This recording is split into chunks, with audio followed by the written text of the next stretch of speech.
Yo, what's going on, everyone? Welcome into a brand new edition of Snaps, the newest college football show here on the Volume YouTube Sports Network. Did I make up that? The Volume YouTube channel, okay? That's where you're here. Hell yeah. Hit the subscribe button, like it.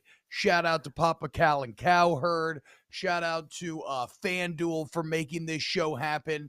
I look forward to giving you another absolutely horrid same game parlay this weekend. If you fade me, you may make money. We'll see. There you go. But yeah, exactly right. Just play the odds. I mean, let's see if I start to amass a negative record, just fade me. I've done that before. Look, we got a lot to get to today. Clemson played last night. It was kind of a little bit of a lost a little steam maybe after the Sunday night treat that was LSU FSU, which really felt like the end of the college football weekend. Not so fast. Labor Day, holiday. You had Georgia Tech Clemson last night. Clemson, obviously one of the biggest teams in the entire nation. We'll discuss whether or not you feel better or worse about the Tigers after last night. Pretty soon here in a couple of minutes, we should be getting a new AP poll. And so we're going to break that down, a little live react. I hear the kids are very into that nowadays. Jimbo Fisher's back in the media defending your boy Haynes King there, Aaron. And I say your boy, obviously very tongue-in-cheek. And then we got a new little game here at the end called Use Your Words. So I'm very excited for today's show. Again, thank you to everybody who's hanging out here. Also, subscribe to us on wherever you get your podcasts and rate and review it, all that stuff. We love you. Mark Cummings says, T-Bob, you wore that shirt 3 times in a week. I bet it would stand up on its own. Okay, that's a lie. That's not even true. Did I wear the LSU baseball jersey for 48 hours straight? Yes, that is true. This shirt has not been worn in like 2 weeks. Okay, Mark? So relax. Aaron, what's up, dude? How you feeling today? Hey, T-Bob, listen, we're still, less than 48 hours away from what happened Sunday night. So for those watching, give T-Bob some slack. If he wants to wear a shirt 2 times in a row, not sleep after the shenanigans that went down in New Orleans, give my man some slack. It's football season. It's a little depressing at times. We understand. I mean, LSU was what? You had the greatest season of all time. And I don't want to bash LSU. Yesterday was the LSU bashing. We spent 25 minutes bashing LSU, but I will get this. I want to get one last point in before we move on. You had the greatest season of all time. One of the greatest seasons. By far the best offensive season I've ever seen with Joe Burrow and company. Since then, I believe they're 11-13. 11-13, bro. If you are a junior at LSU right now, you are 11-13 in your career. That's insanity. That is not the bar of the past 20 years. So yeah, it's rough out here, and thank you very much for your understanding. And you know what else sucks is like during some of these down years, you have these other Tigers claiming a Death Valley, winning a couple natties. And, here they are once again. Clemson in action against Georgia Tech last night. They end up beating them badly. How do I take all these notes and don't write down the final score? I want to say it was like 41-10, somewhere around there. 41-10, correct, T-Bob. Okay. Oh, look at me. I mean, Rain Man, T-Rain. So, look, whatever. They beat Georgia Tech badly. The question is, coming out of it, because there's a little debate about this online, Aaron, do you feel better or worse about Clemson after what you witnessed last night? I feel like there's still a gap between 1, 2, 3 and the rest of the country. We'll get into the new AP poll that just was released, but 1, 2, and 3 being in whatever order you want to put it. Georgia, I'm obviously going to start with Georgia, Alabama, and Ohio State. And the big question into last night's game versus Georgia Tech for Clemson was, do we group Clemson into that group? So do we expand it from 3 to 4 of the elites in college football and then kind of everyone else? Or is it just those 3 schools and then Clemson's clumped in with the rest of the universities and kind of rounding out that, that next, I say, wave of schools, say from 4 to 15? I'm going to put them in that next wave watching last night. I think they're the exact same team they were last year. And that's still a very good team. That's a competitive team. That's a team that most likely is going to be in the ACC championship game. We'll see if they make the playoffs with that. But looking at the way their offense operated last night, DJ Is he better than he was last year? Maybe a little bit, but I don't think it's a big enough stride. At least right now, watching last night, it's not a big enough stride for me to say this offense is back. This is the offense that we saw with Trevor Lawrence. This is the offense we saw with Deshaun Watson and these elite quarterbacks that we've seen at Clemson for the past decade. They're not there. They're not even close. The running game was average. I think the receivers are good, not great. This is going to be a team that's going to have to win by just dominating on defense. The defense was superb, just absolutely superb. KJ Henry, number 5, was from the very first play. Dude, I love him. You knew they were going to dominate. Yeah. So can they win games with the defense? Yeah, they proved it last year. Can they win a championship with only the defense? No. Prime example last year with Georgia. Could Georgia win a championship with the defense? It was proven that SEC championship game. No, like you need to find a way to create some offense in order to beat Alabama. Fast forward a couple of games to the national championship, Stetson and company showed up in the second half. Offense took over, and along with a very good defensive performance, won the football game. You can't be one-sided. It can get you far, but it can't get you to a national championship. And right now, Clemson's at the spot right now where they're going to be good. They're going to be a 10-win team. They're going to be an 11-win team. I don't know if that's going to be good enough to get you into the playoffs. It's definitely right now not good enough to beat Ohio State, Georgia, or Alabama. So I'm actually a little bit down because I thought DJU, from everything I heard in spring, took a massive leap from people I've talked to. It looked like he took just a little baby step, honestly. Yeah, and so okay, we're of like mind in a lot of things. Now, I will say that I actually think I do come out of this game a little higher on Clemson, and maybe it's because DJ Uiagalelei is a little better.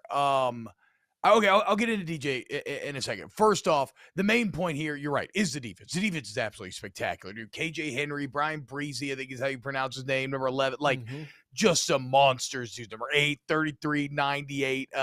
Again, I know it's Georgia Tech, so we don't read like too much into it, but that is a just wildly strong and large-looking defensive line. And you felt their impact immediately. Special teams. It was obviously great as well, right? The 2 blocked punts on the night, a couple nice returns. So right there, you're pretty damn good in 2 of the 3 phases of the game. And I know Uiagalelei was not great last night. In fact, well, let me ask you this here. Did he look, his decision-making looks slow at time, but does he just look stiff to you kind of overall? Yeah. I mean, I know he slimmed down, right? He lost about 30 pounds. He tried to run the ball more yesterday. It doesn't look very good when he does it. He used it to some effect sometimes. Like, he did have that nice touchdown where he actually turned around and looked at the defender as he's going in. But I'm even talking about when he's standing there in the pocket, right? When he's looking around, his whole presentation just feels very robotic and stiff to me. It doesn't seem like there's a lot of like natural feel there.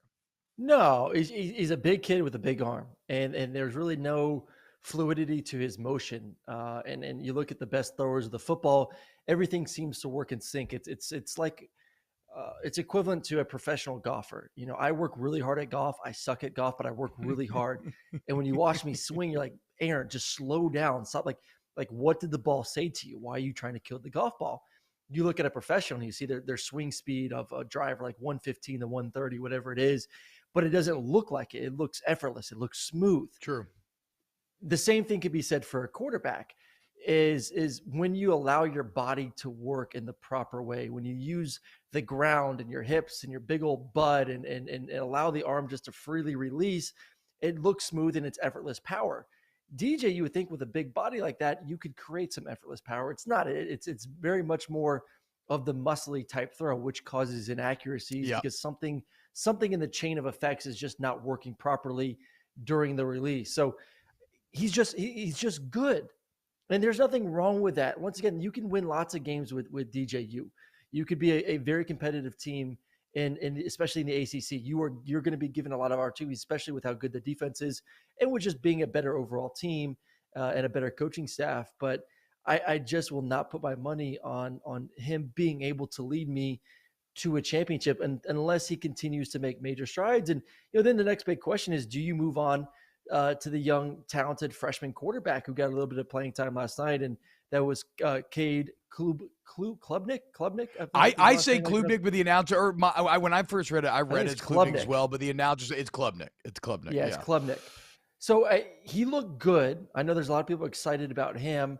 And I think, do we have the schedule to look at right now? Because I think there's going to be some opportunities for him in these next couple weeks to get some PT. They got Furman, they got Louisiana Tech.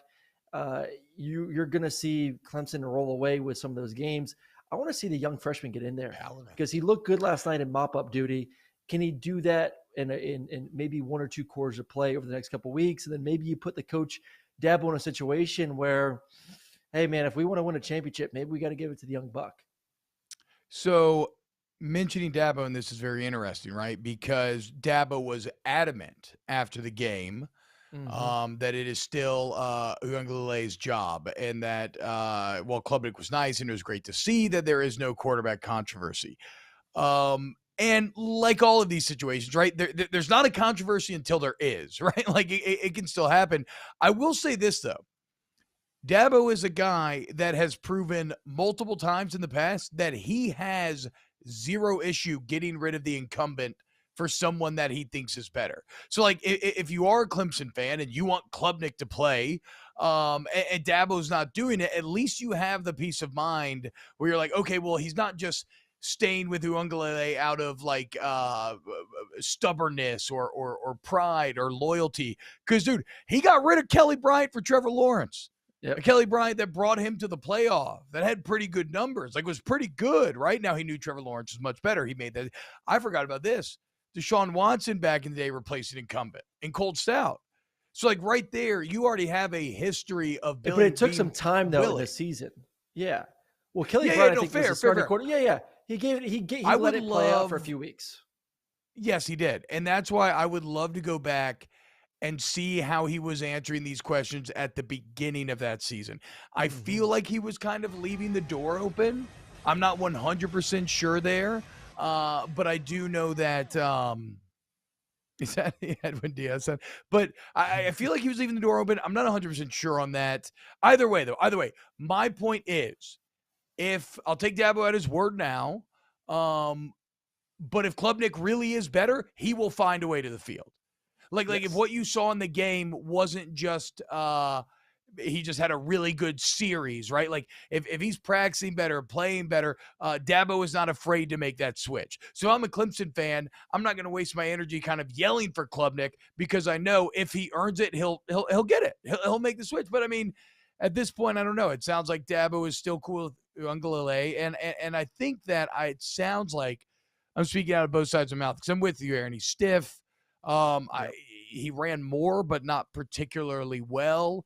It seemed like he locked in on his reads a lot of times. He had a couple little creative kind of like shovels and pitches here or there. But like, I'm not a huge Uiagalelei fan, but I did come away impressed with Clemson last night more than I was going in. And the reason why, at the end of the day, I think I chose NC State to win the ACC. I finally gave them my belief, right? Counting on Clemson taking a step back. But you call DJ good. Yeah, if DJ's good, then Clemson will win the ACC. Yep. So that's a better expectation than I had for them after week one. So when I look at what the rest of the conference did, especially you, NC State, you bums, run a QB sneak from the 6-inch line. It's so stupid. Get under center, dude. Your D-line, your offensive line getting its ass kicked. Why are you running a zone read out of the gun? But anyway, especially when I see what I saw to the rest of the ACC, I feel more sure now that Clemson will win the ACC. Yeah. The problem there is, I agree with you. They're not going to beat the Big Three. I don't think they would do great in a playoff situation. But I don't know, Aaron. We called it a Big Three. I'm dangerously close to calling it a Big Two. Now, I know Notre Dame's defense is very legit, right? So Ohio State shouldn't be knocked for that, and it's easy to just get sucked into what you witnessed out of Georgia being so overwhelming, and Alabama has the history and resume. But I need to see Ohio State and see if I give them true Dragon of the Realm status. I think right now I do, but again, it's hard not to still feel the shock and awe of the Georgia performance. No, I agree. And I want to stick on this Clemson thing. The question is winning the ACC enough for them. Like it just seems like any old year. And I know they didn't win it last year, but they've been such a dominant force in that conference. You look at it right now, is Miami back? Is Florida State back after that big performance? I think they're both going to be improved this year. Obviously beating LSU, and who knows how good LSU is going to be, but still a monster performance. You feel really good about their quarterback. You feel really good about Miami's quarterback. So you have two teams that are traditional, more of the elite side of the ACC that seem to be getting better. Obviously still, I wouldn't say still to the level that Clemson is at when it comes to the number of talented players on that roster. So they will win it this year. But from a fan's perspective, if they see the gap getting wider, if they see the gap getting wider in the sense of, Clemson compared to Alabama, Clemson compared to Georgia, Clemson compared to Ohio State, and then they also start to see Florida State, Miami starting to squeeze Clemson a little bit, that's when I get concerned if I'm a Clemson fan. Because for the past 5+ years, they have been one of these elite teams while everyone in the ACC has been pretty bad. So you were up here and the ACC was down here. Now all of a sudden they're going this direction. For those watching, I'm like, if my fingers and hands are all over the place, they're going down while some of the powerhouses in the ACC are going up. I hope all that makes sense. I'm just saying as a Clemson, if you're a Clemson person, I think it gets a little bit worrying. Because there is right now, I feel because like Dabo is one who right now, as we've seen this offseason, doesn't believe in the transfer portal. Doesn't believe in NIL. Yeah. These other coaches are embracing all of that. And Miami's embracing it. Hey, did you see Miami smoke Bethune-Cookman, baby? Yeah, let's go, dude. 70-13. Does that make sense though, T-Bob? Does that should Clemson be worried right now where they are? To sum up what you were saying, yes, the elite gap seems to be widening, where they are falling off pace with the teams that I call it the mega benefit of the doubt club, where every year, doesn't matter what they're doing, what they're replacing, you just put them in the top 5 because they'll be really good, right? Seems like that gap is widening. As you said, the ACC gap appears to be closing. And that is fair. And so if we take a larger view and we zoom out, I'm in complete agreement with you. You're less impressed there because Uiagalelei does not look like the guy that is going to get you back to where you were getting to when it was Deshaun Watson and Trevor Lawrence, and you had the back-to-back elite quarterback play and a couple of national championships, beating Alabama, even in situations people don't beat Alabama. They don't feel like that Clemson anymore.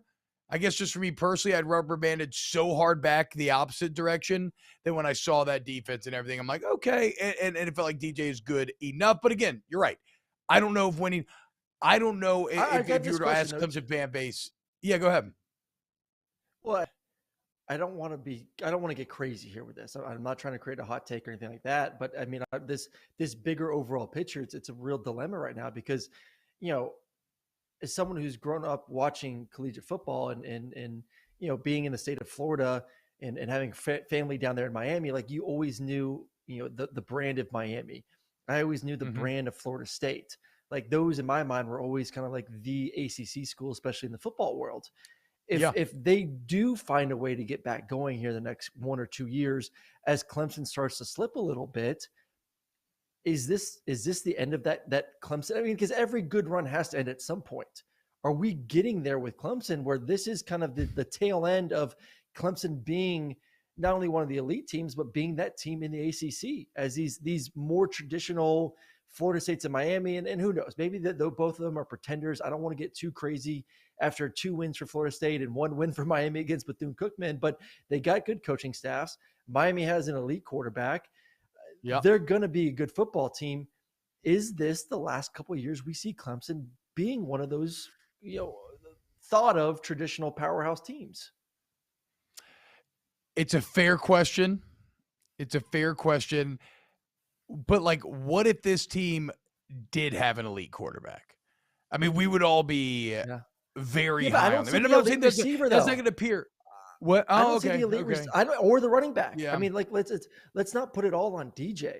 Like they have good skill around him, but it's not elite skill position. Like they don't have that elite first round running back. They only got ETN back there. They don't have that elite first round receiver. Like when Deshaun was playing, he had Sammy Watkins. When Trevor was playing, he had ETN and some great receivers around him. Like they had elite talent. Like, can you look at that roster right now around DJU and say that guy's a first round pick? That guy's a first. No, I don't see it. I see a bunch of first rounders on defense. Beast.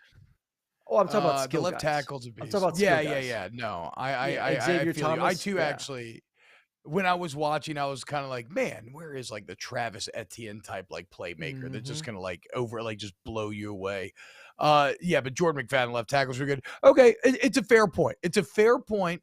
And I agree with you that if we were like some old like medieval soothsayers or something, like the signs and the portents would be pointing that maybe the downfall of Clemson is coming and there are other houses on the rise. I still think we are maybe suffering a bit of Clemson fatigue, which plays into this.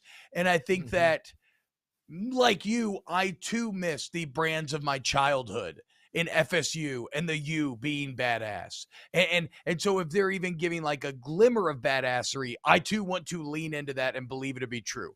We will see. Again, credit to FSU. A hell of a job Sunday night. Did a lot of things like whatever. We already talked about it. All right. Check it out, Aaron. Anything else on Clemson before we go? No, that's it. I don't want to be a Debbie Downer. They're still. Hey, listen, they won. Once again, last year was a bad year. They won 10 games. Wait. Last night wasn't a great game. They still won by 31 points. You don't want to be a Dabo Downer. Dabo Downer. I feel like people don't like Dabo either. Am I wrong to assess that? Like, I feel like you're there's absolutely a lot right. of people that just, you're right. Like, people. Some people may not like Saban, but I think everyone respects Saban. I think a lot of people like Saban, or not Saban, but Kirby. I think a lot of people like Ryan Day. I think he's kind of a, he's like a mystery guy. There's not a lot known about him. It seems like. Who is Ryan Day? But I think Dabo, there's just a lot of people like, I think that truly just don't like him and maybe don't even like, obviously don't respect him as the same level as Nick Saban. So I think that is kind of fighting him a little bit too. And then obviously, like I alluded to earlier, like I think he's very anti a lot of the direction of where college football is going right now in certain aspects, which I don't think bodes well for him. I think Dabo is a bit of a holier than thou personality. And I think his attitude towards players getting paid and all of these other things and player empowerment, I think a lot of people feel like when you look at his attitude towards those elements compared to the money that he makes and everything that he gets out of the sport, that a lot of people feel that very basic disconnect of, okay, dude, so why are you allowed to benefit, but these others aren't? But I don't know, maybe I'm just speaking for myself there. Yep. All right, Aaron, it's that time, man. It's Tuesday, which means we got a brand new AP poll about to drop. Let's see. Oh, no! Statavius! What? What is this bullshit? Georgia had 2? Oh, my God, dude. I wasn't aware that Alabama played Utah State. More like Utah State. Put them at 2. Florida. I knew Florida was going to jump 12. in. Yeah. Wow. Yeah. Hey, man. Why don't you spell this out for our podcast listeners here, T-Bob? Okay. My bad. I forget. We're on YouTube Live and do a little live react here. Okay, so we just got our first glance at the new AP poll. Alabama 1, Georgia 2, Ohio State 3, Michigan 4, Clemson at number 5.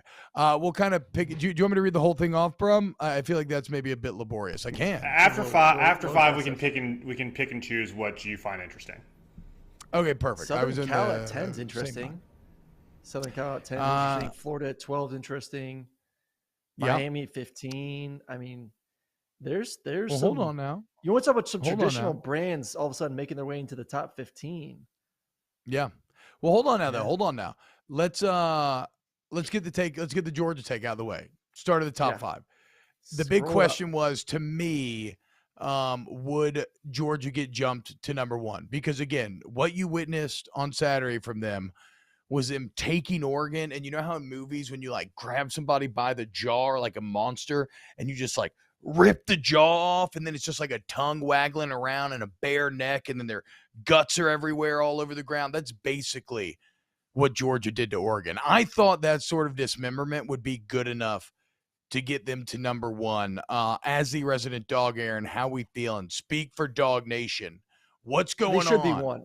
It was the most impressive win of the weekend. I mean, to beat Oregon, a top 15 team, were they 11 at the time? They were and 11 to going beat in them the way game. and to beat them the way they did.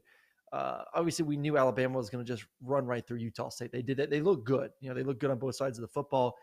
But Georgia looked exceptional. They looked like the best team in the country. And let's whatever happened to, hey, we just won the national championship. Give us a little bit more respect here. We are the defending national champs. Hey, we just beat Alabama the last game of the season last year to win the national championship. We just beat Oregon. Like, give us our props. We should be, until you dethrone me, we should be the number one team in the country. That to me, that's my mentality as a former dog. And that should be all the mentalities of all dogs out there that are looking at this poll right now. Like, we beat Alabama for the Natty. We just beat the living crap out of Oregon. Someone dethrone us first before you take us out of number one. So yeah, I would be a little upset, but you know what? It's still early. You got a little Rodney Dangerfield. No respect. What the hell, man? No respect for the Bulldogs, Give us dude. A little respect. Look, man, Nicky's the GOAT. What are you going to do? You know what you're going to do? You're going to have to beat him head-to-head again.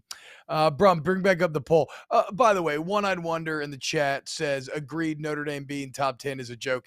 How is your takeaway from what you witnessed out of Notre Dame about top 10? That's a bad take, One-Eyed Wonder, okay? Notre Dame I came away so impressed with their defense. And yes, the offense needs work, certainly. Like, the concerns you had going into the game, Tyler Buckner, a lack of wide receivers. Yep. I would say that those reared their heads, right? Like, Mayer had a couple big plays, but outside of that, yeah, offensively, Notre Dame still has questions. But that defense will allow them to compete with anybody in the country, anybody left in their schedule.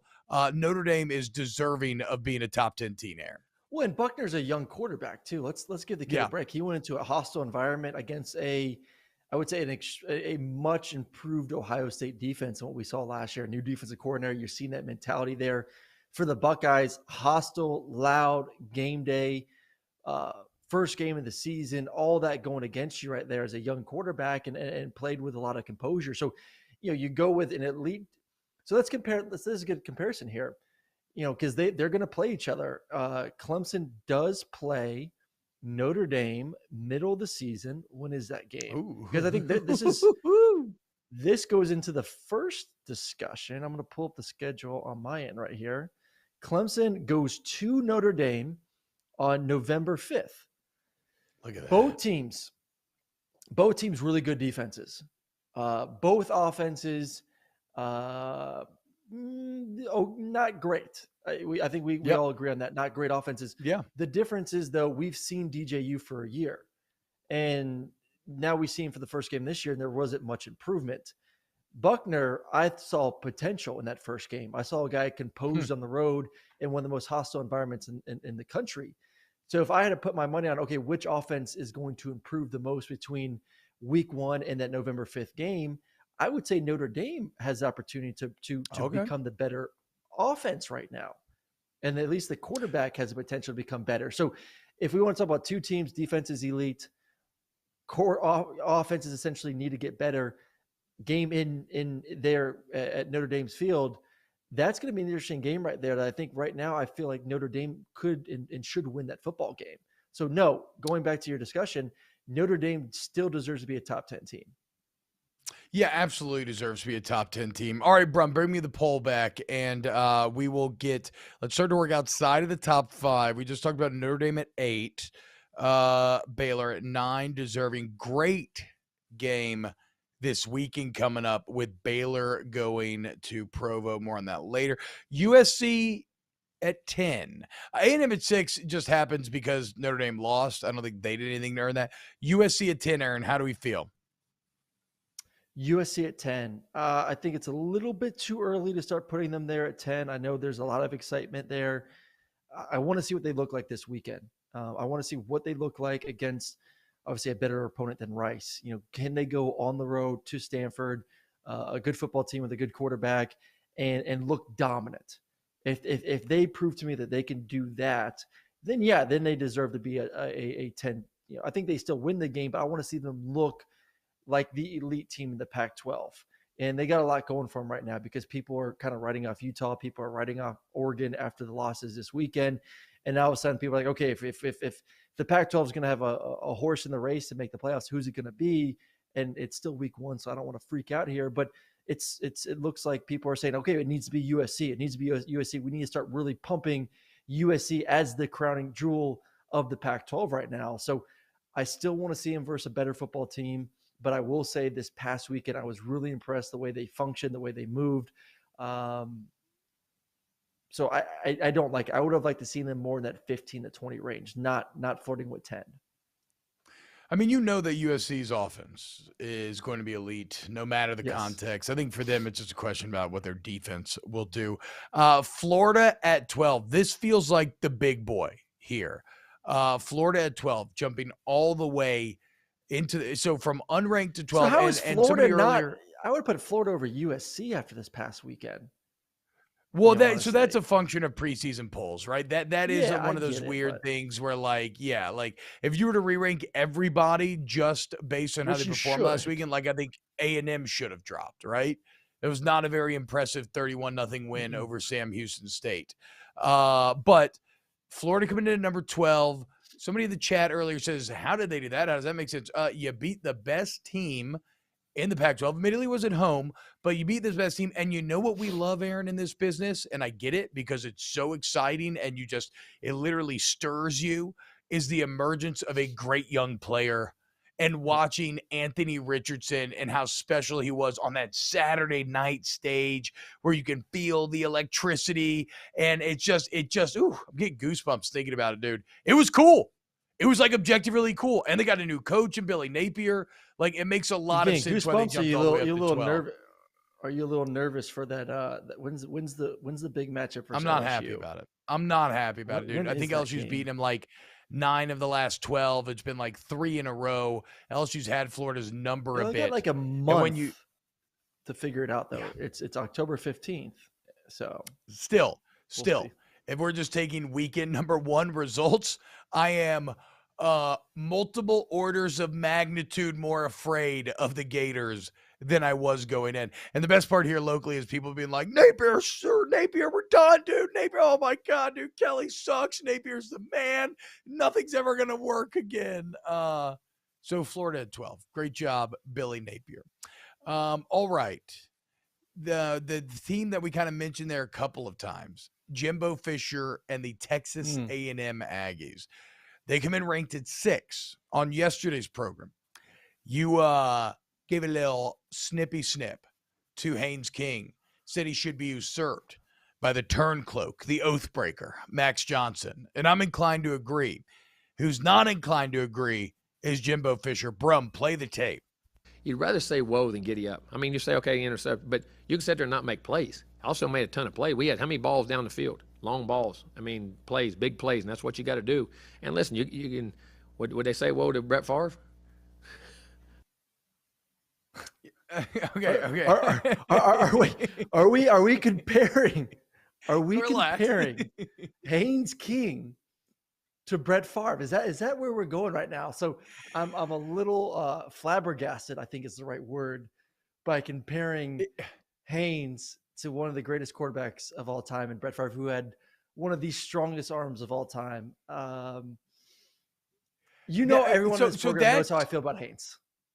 Go ahead. You know how sometimes you can watch something and a person makes a series of good decisions, but all it takes is one slip up to kind of ruin everything. I agreed with everything Jimbo said before that. Okay. I like that attitude of I'd rather say whoa than giddy up. Like, there's a level of aggression there that's kind of exciting. If I'm that quarterback, if I'm that coach, I'm sure a lot of quarterbacks would like to operate within a system in which they have that sort of freedom to take some shots and to be aggressive. Like, hell yeah, I'm down for that, dude.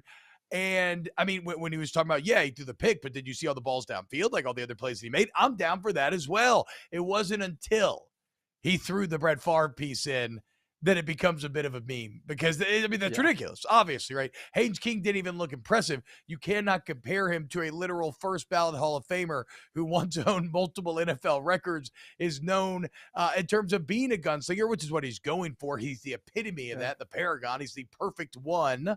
But no, I'm not giving that to Haynes King.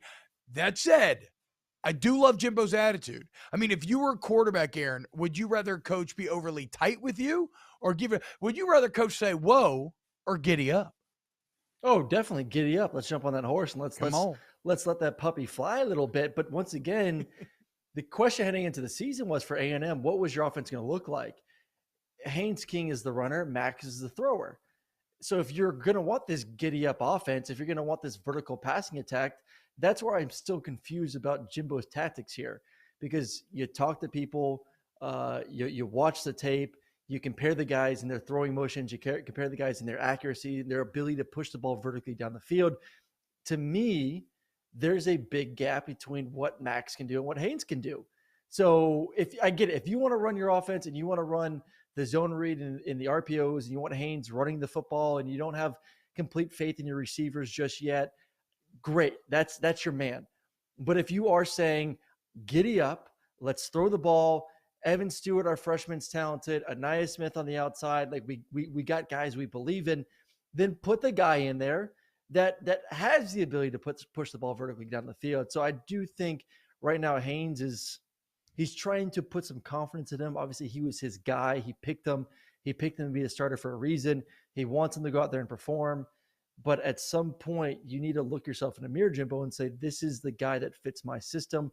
This is the guy that fits what I want to do. And I'm going to continue to say that. It's Max. It is Max. It is Max. It is Max. Haynes is going to hold you back. Haynes is going to make you be an 8-4 football team this year. Watch the film. He's played 3 games now. We've seen him play 2.5 games, get injured in the second game last year versus Colorado. We've seen enough tape on Haynes King right now to know he turns the ball over.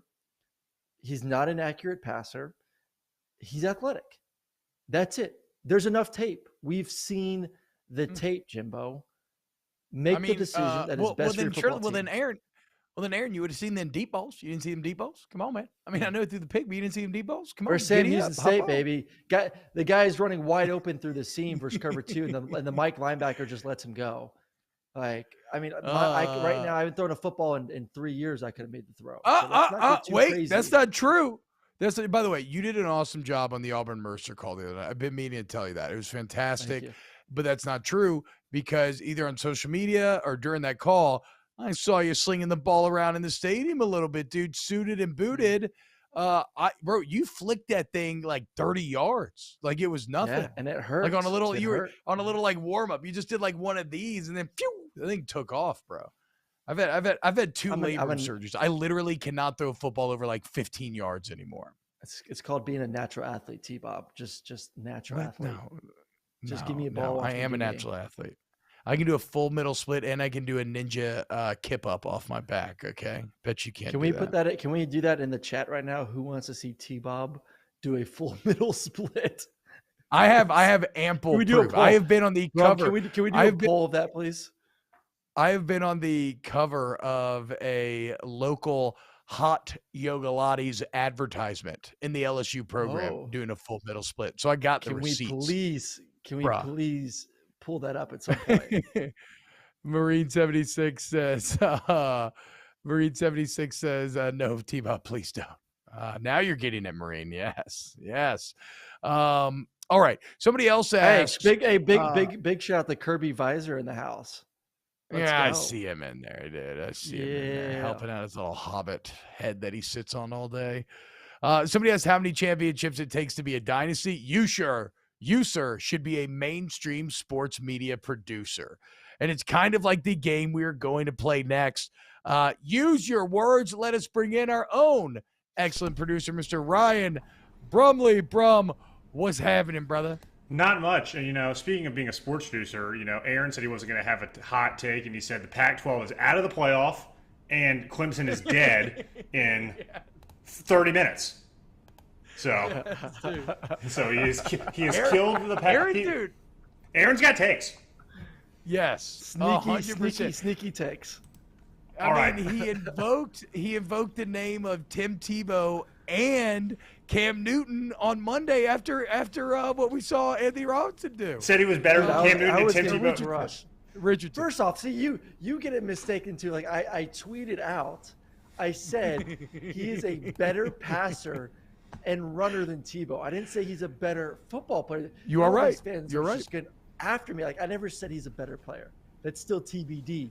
But you can't tell me you watch the film of Tebow and him and say that he's not a better runner than Tebow. Yeah. Tebow's more powerful, but he's a more fluid runner, and he's a way better passer of the football than Tebow.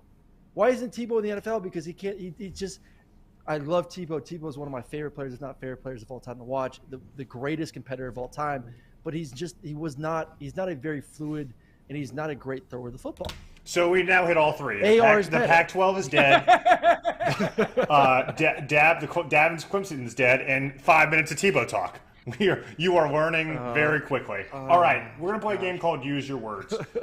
You have some nice fancy whiteboards there. I'm gonna give you a prompt. You guys are both gonna fill in your answers. We're gonna let Hot Take Aaron go first.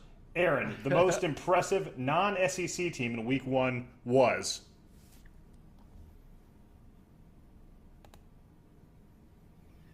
USC, Caleb Williams, Jordan Addison, 2 touchdowns. I know it was against Rice, but they look like you worry. My big question mark was, can you put a team together and can they go out there and function in a game? Can they go out there and look smooth? And I thought they looked extremely smooth.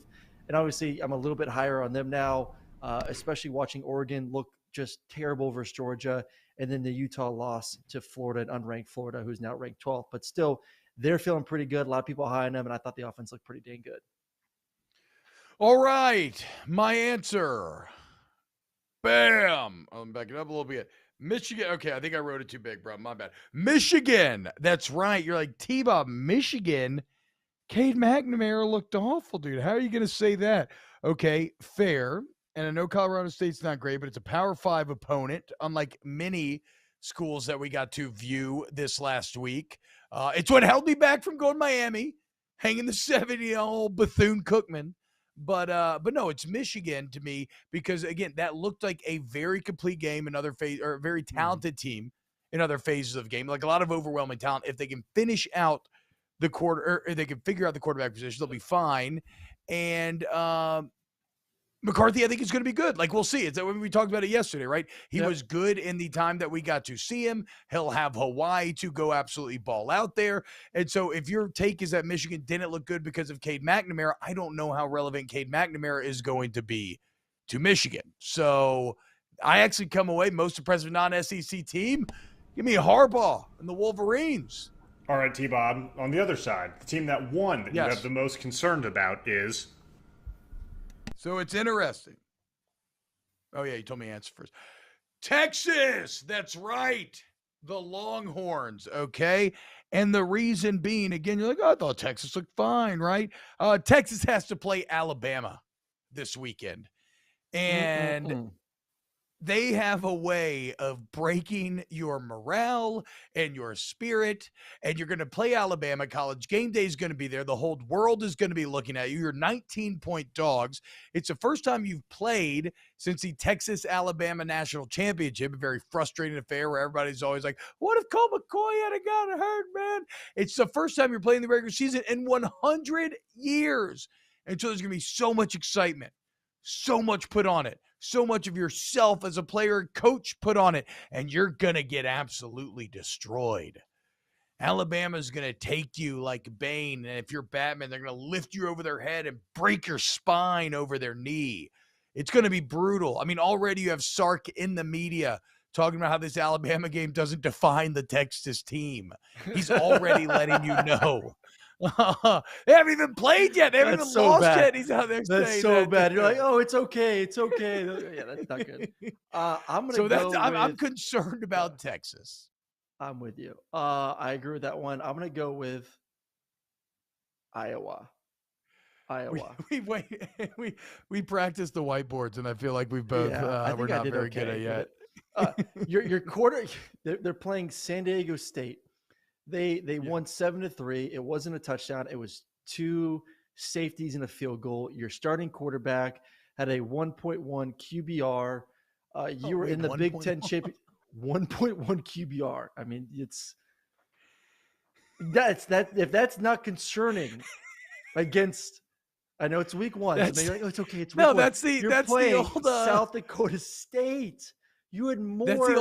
That's the old Ron Burgundy.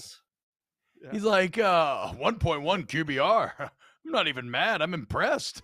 Like, you have to go out of your way to put together a 1.1 QBR. That's so bad it's good territory there. Speaking of so bad it's good, let's go to the team that lost this weekend that you believe in most. Aaron, I'll let you go first.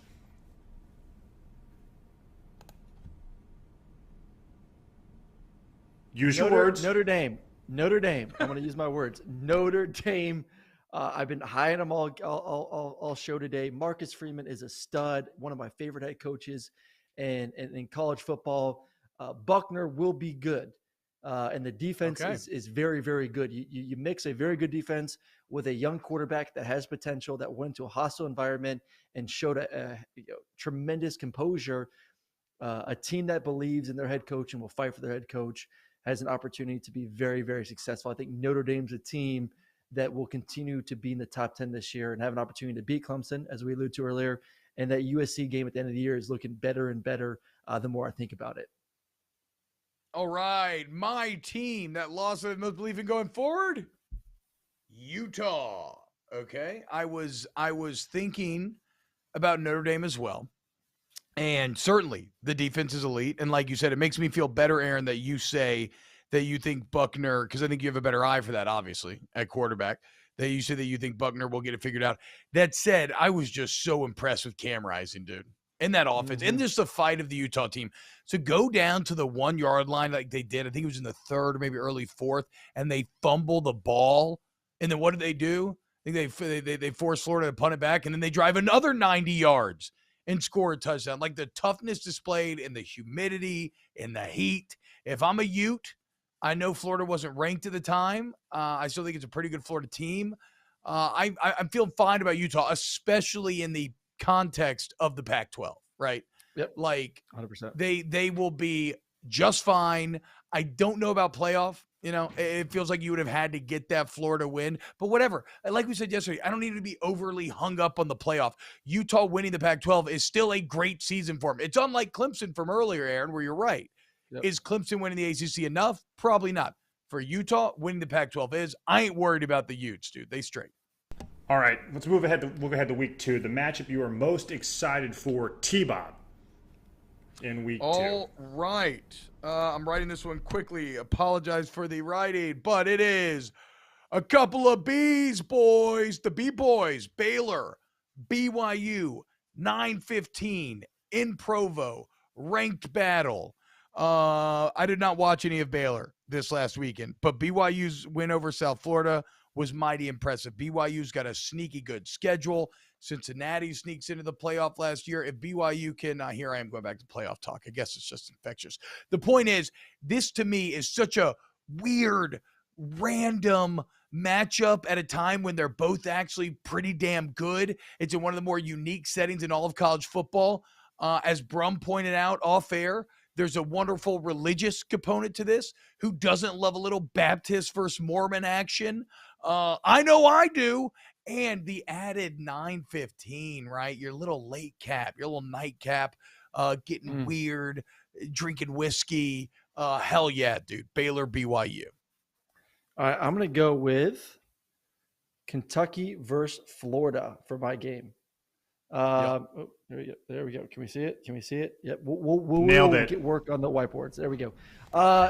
We've talked about Florida enough. We know Anthony Richardson. We know the excitement there.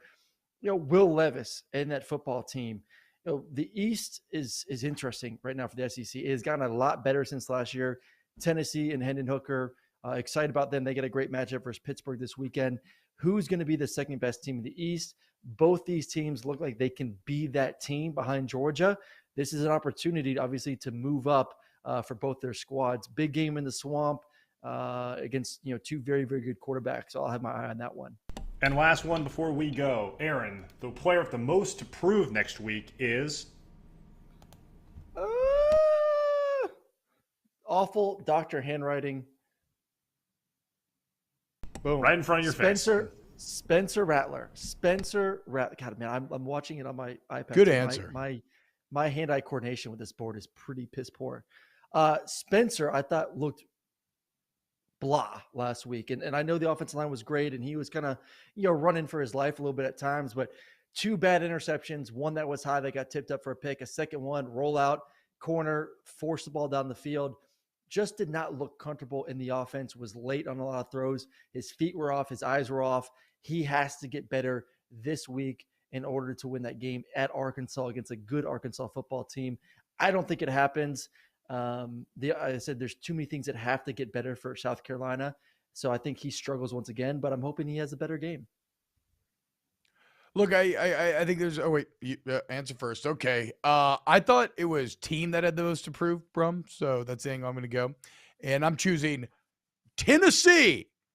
That's right, man. Look, Tennessee – and the reason why is not because they were bad in week 1. In fact, they looked pretty damn good. They were very they looked like they're building off of last year. It's Tennessee for me because I feel that they have a great opportunity to prove a lot here. They already worked their way into the top 25 now at 24. They're going to Pitt, 2:30 afternoon. Sneaky, sexy matchup there as well in terms of ranked, unranked. I was pretty impressed with Pitt and what they were able to do against West Virginia. But more so, as we look to the SEC East and you look to find more excitement in that East, Florida's definitely bringing it now, right? Kentucky's brought it the last couple of years. South Carolina looks to be on a team on the climb. Tennessee looks to be a team on the climb too. So you have all these teams that are bunched up together. And to me, this weekend is a really great opportunity for Tennessee to take that next step forward. They can go on the road to get a ranked win. And then, Aaron, don't look now. They'll have Akron the week after that. But then on the 24th, Florida, Tennessee, a classic SEC East battle that's maybe fallen by the wayside a bit. What the hell? No, I was looking at the schedule on my screen. I go back to the VMix. What did that say? Dogs number 1, LSU what? Just a little dot. Yeah, maybe. Maybe if you could hold up your whiteboard to where we could see it, I could tell what kind of joke you were trying to make. Execution. Whatever, dude. Tennessee's interesting. I hate you. Hold on. just ready to go.